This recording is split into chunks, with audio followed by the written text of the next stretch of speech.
दोन मित्रांची गोष्ट आहे. दोघांनी एकाच अमाऊंटची एस-आय-पी केली, पण पहिल्याचे पैसे काही वर्षांनी दुसऱ्याच्या दुप्पट होती. आश्चर्यचकित झालात ना? हा फरक पडला विचारांमुळे. माझे दोन यंग क्लायंट आहेत. दोघेही 25 वर्षांचे होते.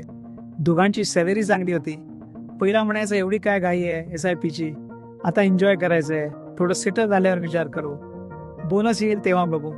शेवटी एस-आय-पी सुरू केली वयाच्या 30व्या वर्षी. दुसऱ्याने काय केलं, 25व्या वर्षी 5,000 रुपयांची एस-आय-पी सुरू केली. आता गंमत बघा, जर आपण दरवर्षी 12% रिटर्न्स गृहीत धरले तर 50व्या वर्षी पहिल्याचे होती 50 लाख रुपये आणि दुसऱ्याचे होती तब्बल 95 लाख रुपये. म्हणजे पहिल्यापेक्षा दुसऱ्याला जवळजवळ दुप्पट पैसे जास्त मिळते.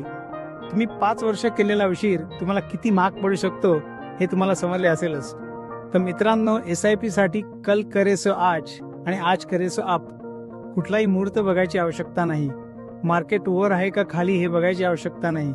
कारण 25 वर्षात अप डाऊनच्या 4-5 सायकल झाल्याने सगळं ॲव्हरेज आउट होऊन जातात. अधिक माहिती करता माझ्या YouTube चॅनलला सबस्क्राईब करा आणि इंस्टाग्रामवर मला फॉलो करा.